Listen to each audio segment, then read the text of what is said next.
As I travel, I am always overwhelmed by the strength of a parent's love. I would do anything for my daughters. Anything. So would Josephine. Only she has very few choices. A mother's heart longs for the safety and security of her child, but thousands of mothers are powerless to provide a safe home for their children. Josephine lives in Kibera, at the heart of Nairobi, Kenya. The rest of the world knows Kibera as the world's second most horrendous slum.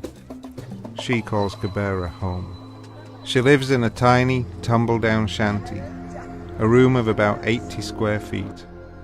She has 2 roughly built seats and a table.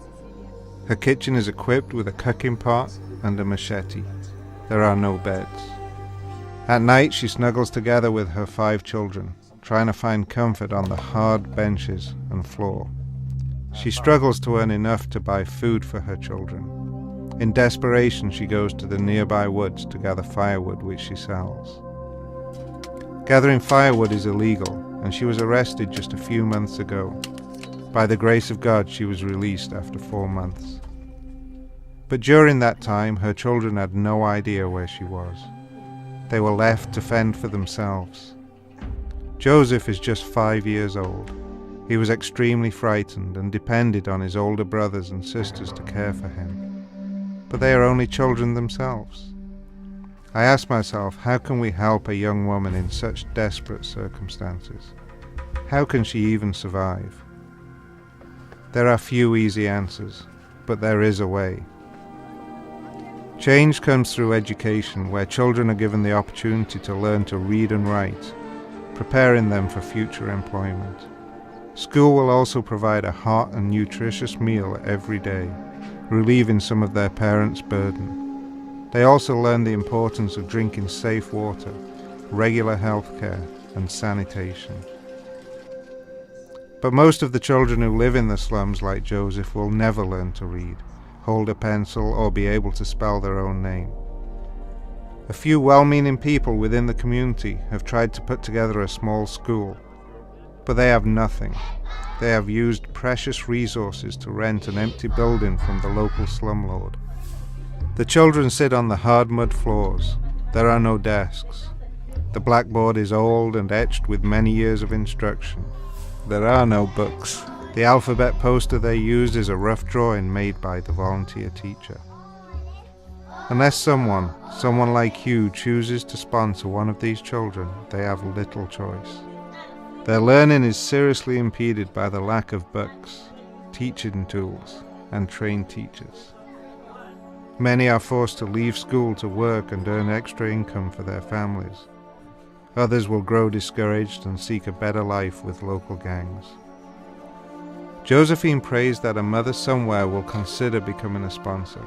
She prays that this mother will walk alongside them, helping them, encouraging them, praying for them. Becoming a child sponsor is so simple. Just call the number on your screen, or you can go to our website and choose the child you would like to sponsor. Your sponsorship gifts are so vital to helping the children in this community. Without your support, the work that is already happening will suffer. There are mothers who volunteer in Kibera every week, giving what little they have to the children and their families. All they have is their time. Women like Alice. Alice considers herself extremely fortunate.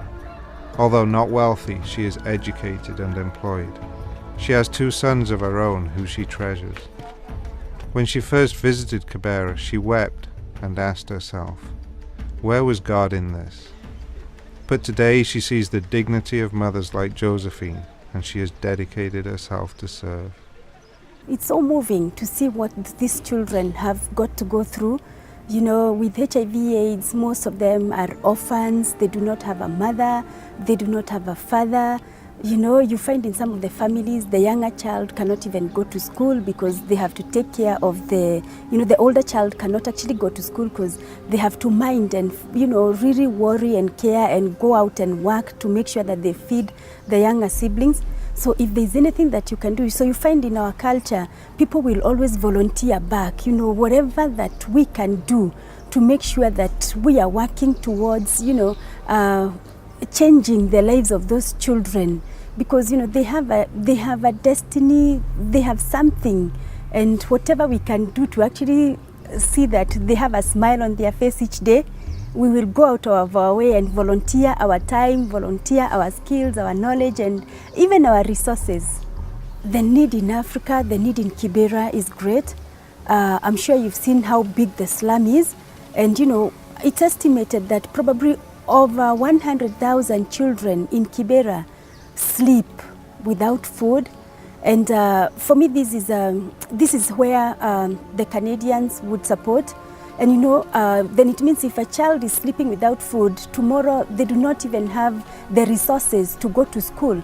So I'm saying, like, with sponsorship, at least those children can be guaranteed, because currently INUSA is sponsoring some children, and through that support, the few children who are supported, we are able to give the families or the guardians that they live with a food hamper. And the food hamper consists of a portion of beans, a portion of rice, a portion of cooking oil, and just the basic necessities that a child would need, so that at least a child does not need to go hungry when you can support.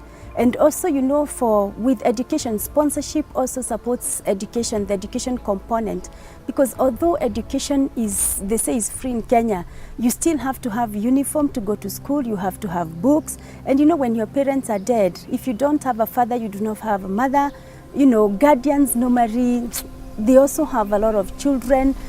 So sponsorship helps in making sure that every sponsored child accesses good quality education, because for us, I believe that education is the only key out of the vicious cycle of poverty that these children find themselves in, and it's the only way they can be able to change their lives and change their destinies for the better. International Needs sponsorship is unique. That specific support is going directly to that child, so that no child within the sponsorship project will ever sleep hungry. Life is not easy for them, but when a sponsor, someone like you, comes alongside, they have renewed hope. Your gifts, cards, and ongoing support are life-changing.